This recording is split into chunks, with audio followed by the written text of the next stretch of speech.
നിങ്ങൾ നിങ്ങളെ നശിച്ചോളൂ, ബാക്കിയുള്ളവരെ കൂടി ഉപദ്രവിക്കാതിരിക്കുക. പുകവലിക്കുന്നത് ക്യാൻസറിന് കാരണമാകും. ഇപ്പൊ ഇവിടെ നമ്മളുടെ കോളേജിന്റെ ബാക്ക് സൈഡിലൊക്കെ പോയി കഴിഞ്ഞാൽ തന്നെ കാണാമല്ലോ, അത് ഒരു ചില സ്പേസസ് വരെ ഉണ്ട്. സ്മോക്കിംഗ് ഭയങ്കര ഡേഞ്ചറാണ്, നമ്മള് മദ്യപാനം പോലല്ല. അത് കുഴപ്പമില്ല, പക്ഷെ നമുക്ക് ഇത് വരുമല്ലോ, വയ്യാടാവില്ലേ. എന്താ പറയാ, അതിന്റെ വശങ്ങൾ കണ്ടൊരാളായതുകൊണ്ട് നമുക്ക് അതിനോട് വലിയ താല്പര്യമില്ല. ഇപ്പോൾ കള്ളുടിക്കുകയാണെങ്കിലും കുറച്ച് വെച്ച് അവിടെ കിടക്കും.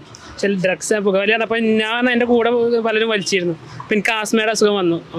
പുകവലിയെ പറ്റി നിരവധി ഗവേഷണങ്ങൾ നടക്കാറുണ്ട്. ഇന്ത്യയിലും പുറത്തോട്ട് ഒരുപാട് തരത്തിലുള്ള ഗവേഷണങ്ങൾ പുകവലിയെ പറ്റി നടക്കാറുണ്ട്.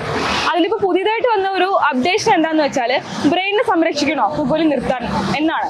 ഇപ്പോൾ പുകവലി കാരണം ബ്രെയിനിനെ കൂടെ ബാധിക്കുന്ന രീതിയിൽ വളരെ മോശമായിട്ട് വന്നുകൊണ്ടിരിക്കുന്ന സാഹചര്യത്തിൽ ഇന്നത്തെ തലമുറയ്ക്കും ഇന്നിപ്പോൾ നമ്മുടെ ചുറ്റും ഉള്ളവർക്കും എന്താണ് ഇതിനെപ്പറ്റി പറയാനുള്ളത് നമുക്ക് നോക്കാം. നമ്മൾ ഇന്നുള്ളത് എറണാകുളം മഹാരാജാസ് കോളേജിലാണ്. നമുക്ക് ഇവിടുത്തെ വിദ്യാർത്ഥികളോടും